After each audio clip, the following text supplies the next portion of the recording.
honor to welcome to the United Nations His Excellency Gotabaya Rajapaksa, President of the Democratic Socialist Republic of Sri Lanka, and to invite him to address the Assembly. Mr. President, Secretary General, Excellencies, ladies and gentlemen, Ayubowan.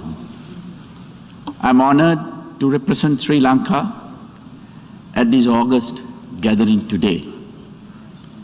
Let me first congratulate His Excellency Abdullah Shahid on being elected President of the 76th session of the General Assembly. Mr. President, you have long been a friend of Sri Lanka. We look forward to working closely with you in the year ahead.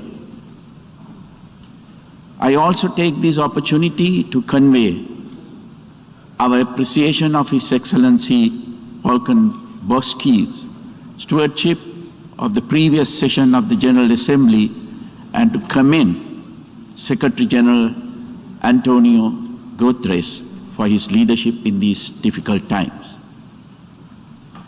Mr. President, the COVID-19 pandemic has had a devastating impact on humanity. I sympathize deeply with all who have lost their loved ones during the pandemic. I thank frontline healthcare and essential workers around the world for their dedication and commend the World Health Organization for its crisis response. I also greatly appreciate the rapid advances made by the scientific and medical communities in devising vaccines and treatment protocols to combat the virus. At the same time, we must recognize that the challenges surrounding production, distribution, deployment, and acceptance of vaccines must be overcome urgently if the spread of dangerous new virus strains is to be prevented. Ensuring that everyone, everywhere is vaccinated is the best way out of the pandemic. Although still a developing nation, Sri Lanka has been very successful in its vaccination program. We have already fully vaccinated nearly all those above the age of 30. Everyone over the age of 20 will be fully vaccinated by the end of October. We will start vaccinating children over 15 years of age in the near future. The rapid progress of vaccinations was enabled by coordinated efforts between healthcare workers, armed forces, and police personnel, government servants, and elected officials. In collaboration with the WHO, Sri Lanka is establishing a regional knowledge hub to facilitate exchange of lessons learned from COVID-19 and support countries to recover better. Sri Lanka also benefited greatly from financial and material support provided by bilateral and multilateral donors to manage the pandemic. I thank these nations and institutions for their generosity. The increased global cooperation visible during this ongoing crisis is greatly encouraging. However, there is still more to be done. Mr. President, the economic impact of the pandemic has been especially severe on developing countries. This has placed the implementation of the 2030 Agenda for Sustainable Development Goals at considerable risk. It is vital that more initiatives, including development financing and debt relief, be adopted through international mechanism to support developing nations and help them emerge from this uncertain situation. Sri Lanka too has suffered greatly due to the pandemic. In addition to the tragic loss of life, our economy has been deeply affected. The lockdowns, together with general movement restrictions, reduced international travel, and slower global growth have affected nearly all sectors of our economy. Tourism, one of Sri Lanka's highest foreign exchange earners, and a sector that supports nearly 14% of the population, has been devastated. This industry, together with small and medium businesses in many other sectors, received government support through interest moratoriums and other financial sector interventions. Daily wage earners and low-income groups were also supported through grants of cash and dry rations during lockdowns, adding significantly to state expenditure. In addition to their immediate impact, these economic repercussions of the pandemic have limited the fiscal space available to implement our development programs. Mr. President, as devastating as the consequences of the pandemic have been to humanity, the world faces the even greater challenge of climate change in the decades to come. As emphasized in the recent report by the Intergovernmental Panel on Climate Change, the unprecedented effect of human activity on the health of the planet is deeply worrying. Addressing the grave threats posed by climate change and the loss of biodiversity requires decisive and urgent multilateral action. As a climate-vulnerable country, Sri Lanka is deeply aware of the dangers of climate change.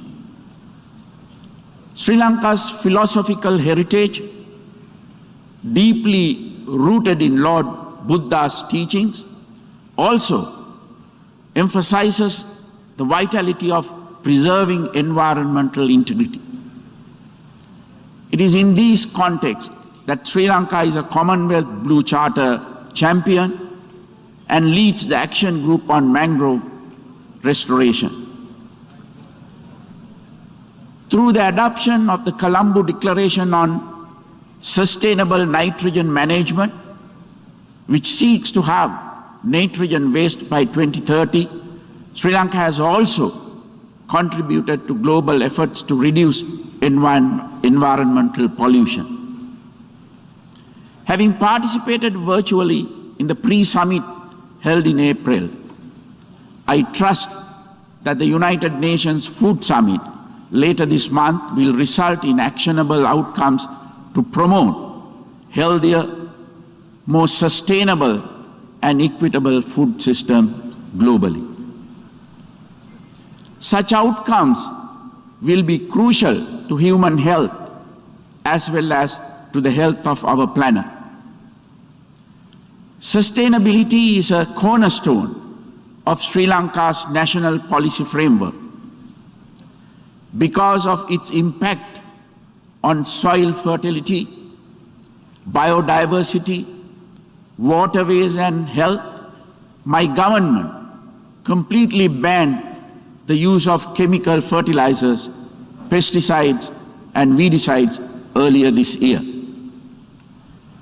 Production and adoption of organic fertilizer as well as investments into organic agriculture are being incentivized. I appreciate the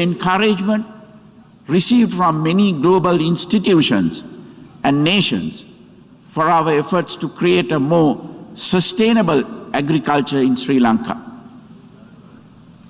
The conservation of our environment is one of our key national priorities. We aim to increase forest cover significantly in the coming decades. We are also working to clean and restore over 100 rivers countrywide and to combat river and maritime pollution. We have also banned single-use plastics to support ecological conservation. Sri Lanka recognizes the urgent need to reduce use of fossil fuels and support decarbonization. Our energy policy seeks to increase the contribution of renewable sources such as solar, wind, and hydropower to 70% of our national energy needs by 2030. Mr. President, Sri Lanka welcomes the support of the international community as it engages in the task of reviving its economy and carrying out its national development program. We intend to make full use of geostrategic location and our robust institutions, strong social infrastructure, and skilled workforce to attract investment and broaden trade relationships. My government is focusing on extensive legal, regulatory, administrative, and educational reforms to facilitate this and to deliver prosperity to all our people. Sri Lanka has enjoyed universal adult franchise since pre-independence. The democratic tradition is an integral part of our way of life. My election in 2019 and the parliamentary elections in 2020 saw Sri Lankan voters grant an emphatic mandate to my government to build a prosperous and stable country and uphold national security and sovereignty. In 2019, Sri Lanka experienced the devastation wrought by extremist religious terrorists in the Easter Sunday attacks. Before that, until 2009, it had suffered from a separatist terrorist war for 30 years. Terrorism is a global challenge that requires international cooperation, especially on matters such as intelligence sharing, if it is to be overcome. Violence robbed Sri Lanka of thousands of lives and decades of prosperity in the past half-century. My government is committed to ensuring that such violence never takes place in Sri Lanka again. We are therefore acting to address the core issues behind it, fostering greater accountability, restorative justice, and meaningful reconciliation through domestic institutions is essential to achieve lasting peace. So too is ensuring more equitable participation in the fruits of economic development. It is my government's firm intention to build a prosperous, stable, and secure future for all Sri Lankans, regardless of ethnicity, religion, or gender. We are ready to engage with all domestic stakeholders and to obtain the support of our international partners and the United Nations in this process. However, history has shown that lasting results can only be achieved through homegrown institutions reflecting the aspirations of the people.